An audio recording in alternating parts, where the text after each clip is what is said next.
Welcome to the Report Card with Nat Malkus, the education policy podcast from the American Enterprise Institute. If you couldn't tell, I am not Nat Malkus. I'm Matt Rice, the producer of the podcast, filling in for Nat as the guest host of this episode. Nat will be joining us today from the other side of the interview table. 1 year ago this week, Ohio Governor Mike DeWine became the first to announce that all K-12 schools in his state would close in response to the coronavirus pandemic, a decision that was soon echoed by every governor in the country. Those initial closures back in March 2020 were supposed to last a few weeks. It's now been 12 months, and many districts have yet to reopen for in-person learning. Exactly how many districts? That straightforward question has proven exceptionally difficult to answer. For the past several months, AEI and the College Crisis Initiative at Davidson College have been developing a tool that monitors what type of instruction is being offered by almost every school district across the U.S. It's called the Return to Learn Tracker, or R2L for short. On this episode of the Report Card, we'll be talking with Nat about the development of R2L, what we can learn from its initial data, and what we should expect in the weeks and months ahead. But why stop at one tracker? Today's episode is a 2-for-1. Joining us also is Chris Marsicano. He's an assistant professor at Davidson College and the founding director of the College Crisis Initiative, or C2I. In addition to partnering with AEI on the Return to Learn Tracker, Chris oversees C2I's efforts to track higher education's COVID learning plans. We'll be talking about those as well today. Nat, Chris, welcome to the Report Card. Thanks so much, Matt. Happy to be here. And thanks to Nat for inviting me to join this excellent educational program. And I'm glad to be here, Matt. It's weird to be on this side of the mic. All right, let's start with a basic question. What is the Return to Learn Tracker? The Return to Learn Tracker really is a data collection. We've been working on this all year, and it's just sort of gone public the past month. And what we set out to do was to track not all districts, but all the districts that we could as to what their instructional models were every week over this tumultuous school year. So really what we're focusing on is a very broad and relatively simple data collection that can track changes in instructional models. We do this weekly, and the data is visible to the public on our Return to Learn Tracker dashboard. That's at returntolearntracker.net, which I'm sure we'll include in the show notes because this is my show, Matt, and I can make sure we do. Yes. And so we're tracking that, and you can see what the map looks like. You can check it out over time. We break it out by district characteristics like size or political vote in 2020. There's just too much to go over in one brief answer. Sure. We said that you're tracking almost every district. So which districts aren't you tracking? Yeah, so we are tracking public school districts and only regular public school districts. So I'm sorry, we don't have independent charters included in there. And then the really small districts just don't really work with the way we capture data in the Return to Learn Tracker. So we only capture districts with 3 or more schools. That's about 8,500, it's more than 8,500 districts. Yeah, every week. Gulp. Wow.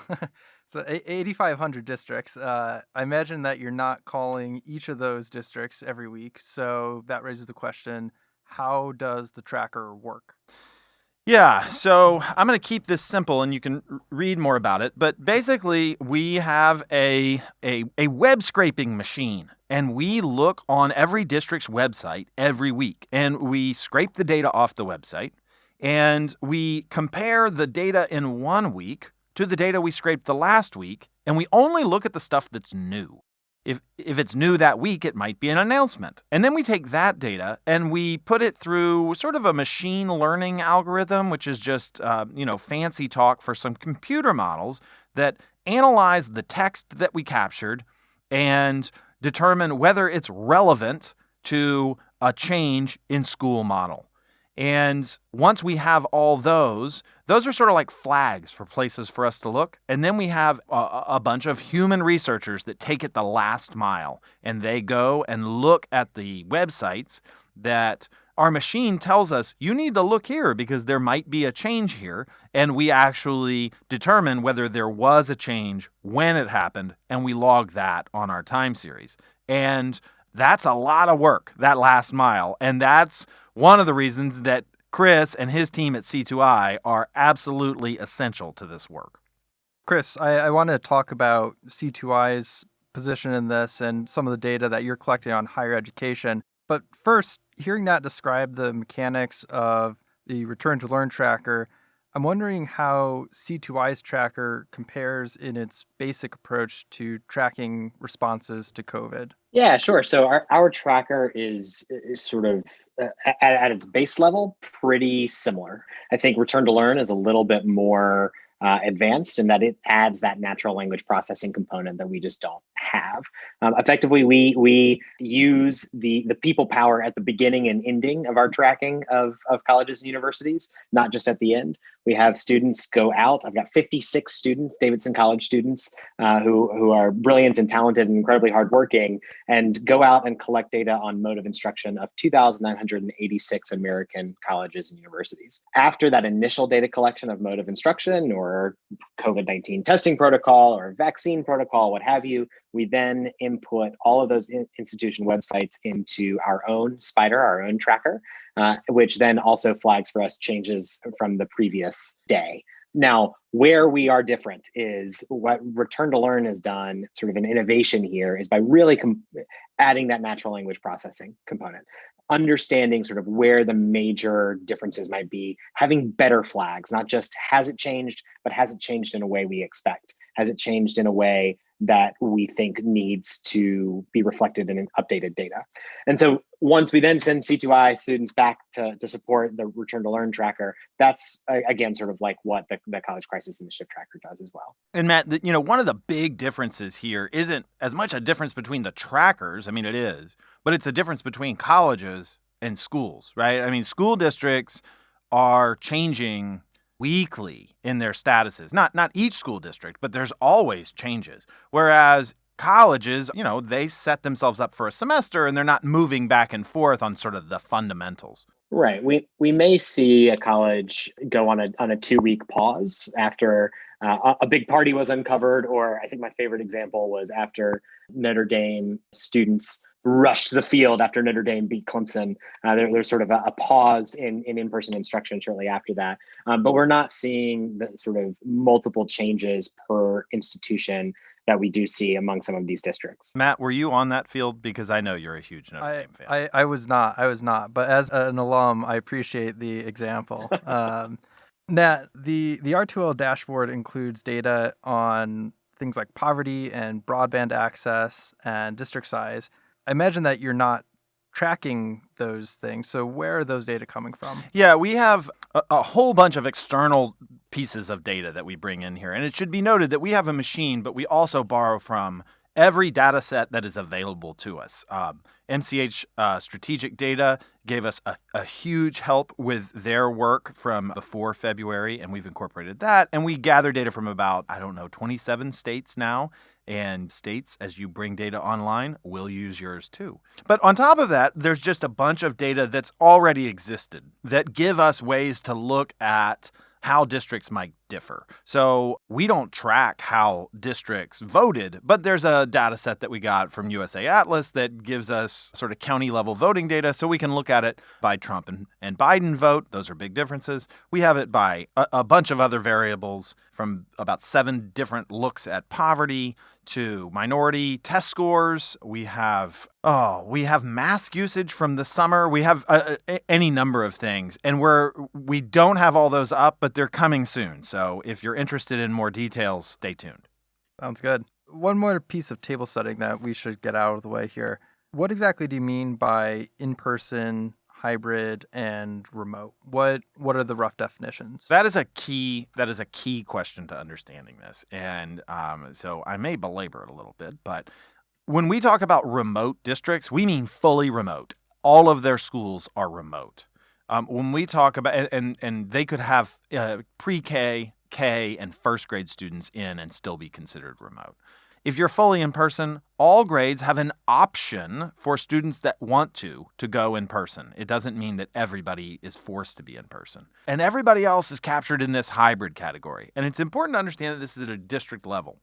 So our data do not disaggregate districts whose elementary schools are in person and their high schools are remote. So when we think about the percentage of districts, that doesn't translate to the percentage of schools for a number of reasons. One of those reasons is that in a bunch of districts, high schools are remote, so that remote percentage of schools would be higher.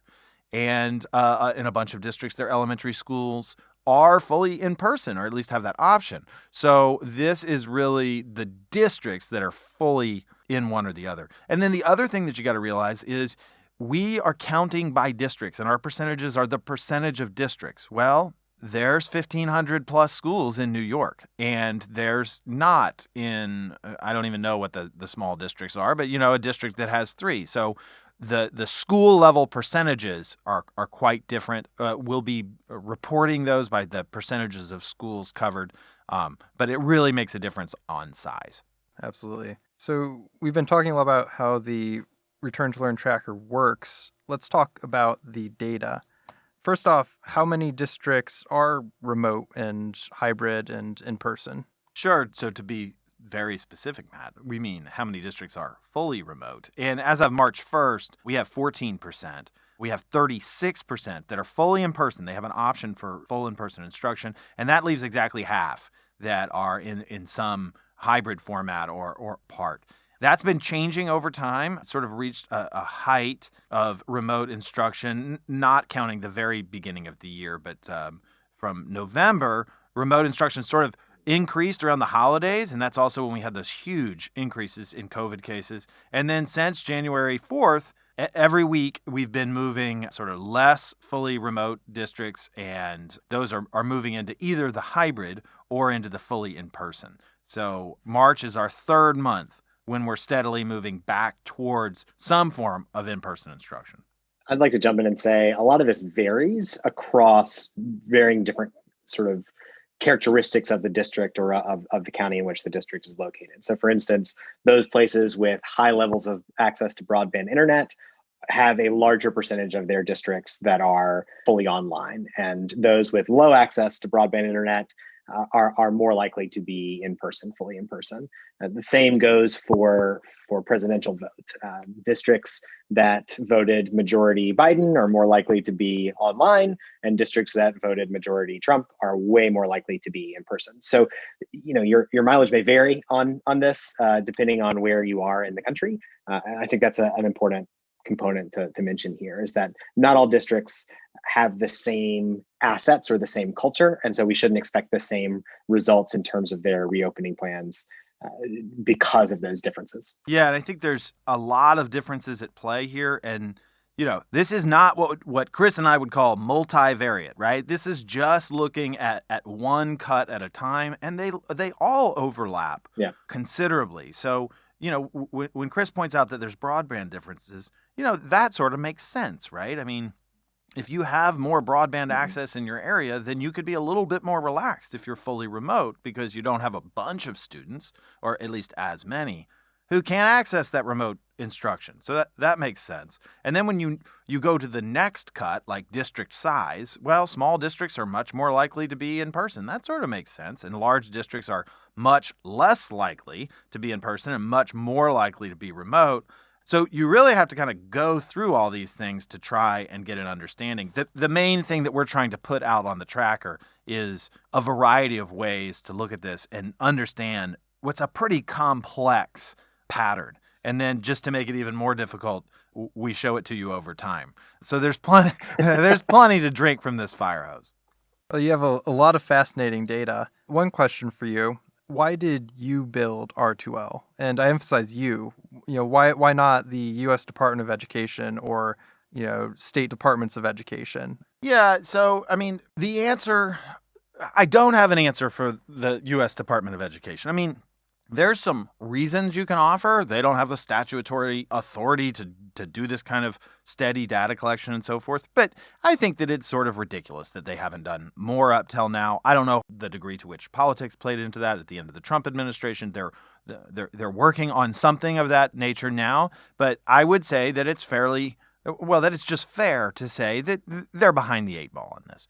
States are all over the map on this. Some states have the data up on their website for download every week. Others are willing to share it if you ask. Thank you, Missouri. And not just Missouri, but they give me this daily data file, and it's just makes my job a lot easier. And we double check all those sources of data in the tracker, but some states are much better than others. Now, why did I do this? I mean, part of the reason was this goes all the way back to the work that I started last spring when I couldn't find nationally representative data on what was going on, about a year ago. And I was like, what are all these districts going to do? And there's that adage, if you don't have the data you want, go get it. And so that's what we did. And this is sort of the next iteration of that. Part of the reason that I did this was because I wanted to know what was going to happen this year. And my original thought was, well, in the spring, everybody's going to come back in person, and then there'll be a surge, and we'll watch the closures happen. Of course, that surge didn't wait until late fall. So we went after this, and it was harder than I thought it would be to cover 8,500 districts every week. And so it took a while for us to get it underway. But we went after it for two reasons. One, I wanted the public to know what was going on as soon as I could get the data to them. And two, really, like I said at the beginning, this is a data collection. And I'm hoping that it will be probably the best weekly data collection that covers a wide swath that can be used by researchers in the future to really understand what is, to say the least, a remarkable year in the history of public education. Yes. Chris, while Nat was collecting data on K-12 schools in the spring, I understand that you were working on the higher ed side of things. So talk to me about C2I, what led you to found it, and what your team is working on now. On March 12th of last year, so almost a year ago, Davidson announced that it was going to be transitioning from predominantly in-person instruction to online instruction for the rest of the semester. And at the time, I had 3 research assistants, and 2 of them were seniors. And so we had this sort of moment of recognition that their time at Davidson was going to end. And like all good liberal arts college students who care deeply about what it means to be human, care deeply about saving the world and doing what they can to serve their fellow man, they decided that the way that we would cope with this disappointment was to start doing something about it. And we looked around, and like Nat and AEI, noticing that nobody had really great public data on K-12 districts, we realized pretty quickly that no colleges or universities were, in a central repository of data in terms of what their mode was. So we set out to start collecting these data with a very generous gift from the ECMC Foundation. We were able to expand our team and bring in a group of data scientists and computer scientists at Davidson called Project Pronto, and build some of the tools that we now use to track 2,986 colleges and universities and their modes of instruction. We're also tracking testing plans. We're tracking when and whether institutions are having spring breaks. We're beginning to track vaccines. And in the next couple of months, we'll begin to track fall 2021 modes of instruction, in addition to the spring and fall that we currently have for this year, academic year.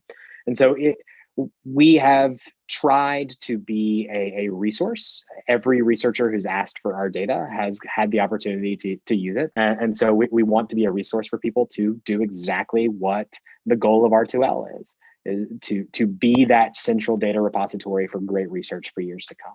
And I have to say, I think the best part about all of this is students are the ones who are developing the research here. Students are the ones who are building the data collection protocols. They're the ones who are getting this incredible experience of working with the great folks at AEI Education for the Return to Learn tracker, and for others for some of the things that we're currently doing as well. And so I cannot stress that without the talent, the drive, and the hard work of these Davidson College students, we would not be able to do what we do. Yeah, and let me echo that, because every chance I get, I want to thank and applaud the Davidson students. So can I just lay it out there, like what this looks like for the folks that are working on the Return to Learn tracker? On Monday, we send them out a long spreadsheet with a bunch of sentences that have been processed through a natural language processing algorithm. and we say, hey, here is 8,000, 6,000, 4,000 lines from 1,700, 2,200, however many districts brought up flags that week. Would you guys go and visit all these websites and make sure all this data is right? And they sit down and get on the web and figure out the answers to the same questions over and over and over with tremendous attention to detail. And it's hard work. And this wouldn't be possible without them. So it's just vital, I think, to recognize their work. Andrew Gardner is, taking point on it now, and he's doing a fantastic job. And Sam Owusu and the teams that they've led have made this work possible. And, credit needs to go where it's due, and it's due to them. Well, you're kind to say that, Nat. We're just happy to be a part of this project. We know how much this will help people in the future, and that's what our goal is to be public servants here.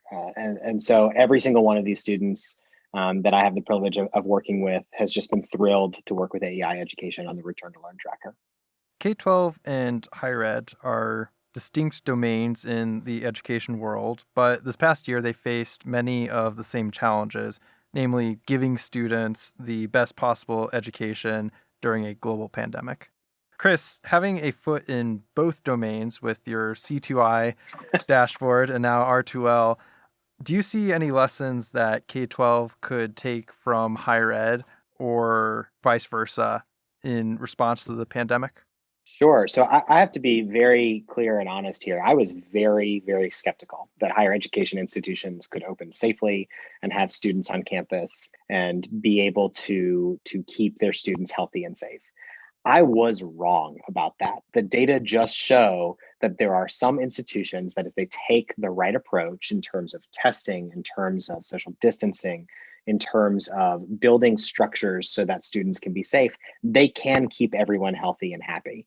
That is something that I hope K-12 learns. We've got a lot of districts that are still online. The science does not bear out that they should be completely online. The health risks are becoming less and less, especially as more and more people get vaccinated. And in many states, teachers and in some states, faculty and staff are special categories of people to receive the vaccine. So we're getting closer and closer to a situation where people need not fear. You can open safely and you can open in person. A lot of higher education institutions have shown us the way in that regard. Now, others have not. We've learned as much about what not to do as we've learned what to do. As long as institutions can build a community of trust and a community of compliance with protocols, as long as they can test students and faculty and staff regularly using high quality testing, PCR testing, as long as they can limit mobility. This is the big thing, limiting mobility, not letting people move all the way around the country for spring breaks and things like that. Then they can keep case counts down because we really need maybe 6 to 8 months left, and then most people will be vaccinated. Nat, same question to you. Do you see any overlap between K-12 and higher ed in their responses to COVID or lessons that one could take from the other?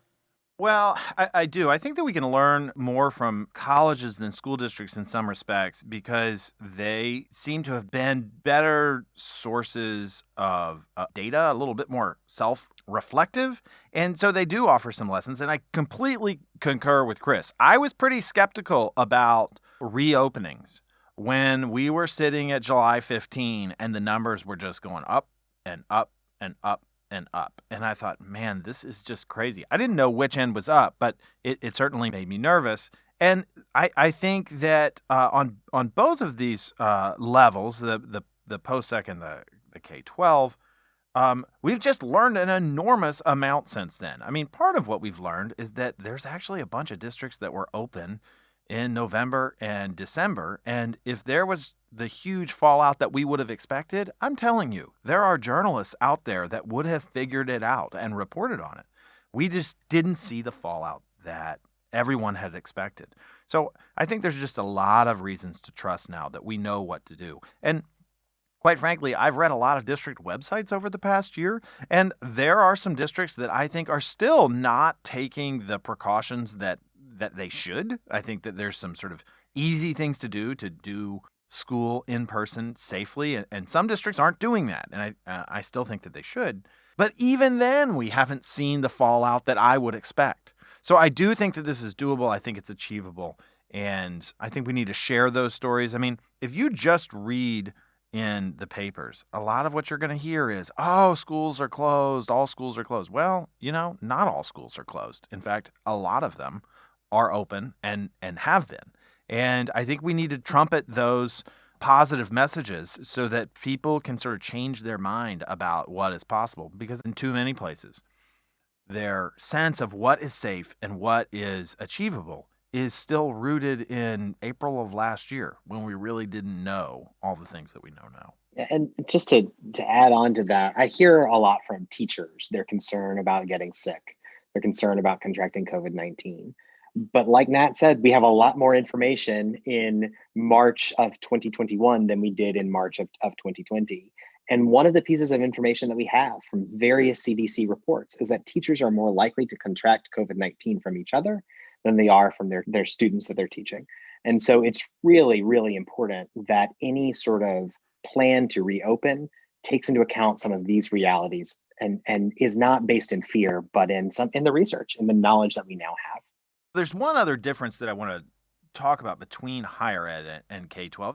In higher ed, you have a couple of problems that you just don't have for K-12. One, which Chris has done important work on, is just like moving back to campus. That's a big stirring of the pot, increasing contact between people that otherwise wouldn't probably contact, and there's that. And then there's the other thing is that you just don't really control students out of school, right? I mean, they have a lot more independence. And both of those aspects can really be problems for COVID transmission. And those aren't things that we have in the same way in K-12.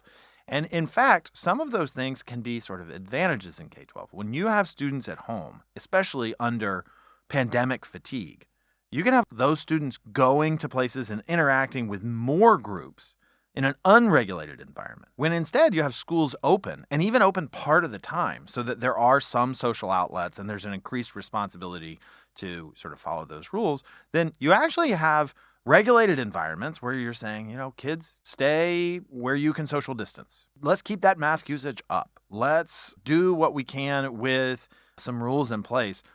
There's a logic there, and there's some evidence that those places may actually be safer than fully remote schools, where we just kind of don't have those means of corralling behavior.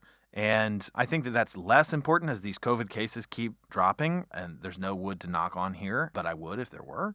Nonetheless, being back in person, even 5 days a week, can be done safely and may actually be safer than not doing it. As you said, COVID cases are dropping, and it seems like we're trending in the right direction, but certainly there's still a long road ahead of us. So I'm curious, what's next for R2L as we walk down that long road? What are the plans?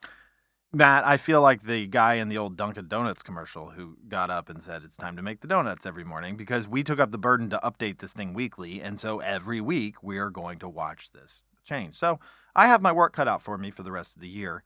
I will say that as far as what we might see on this front, we do see districts. They've been steadily returning to more in person, and a lot of those that were remote are moving to hybrid, and some of those that were hybrid are moving back to 5 days a week. I expect that to continue, but I do think that we shouldn't say, only 14% of districts are remote, for a couple of reasons. Number one, that 14% of districts, those are the bigger districts, right? 24% of large districts are still fully remote. That means all their students are fully remote still, and they have a lot more schools in them. So it can be a little tricky to understand that 14% number. It can cover a lot more than 14% of kids.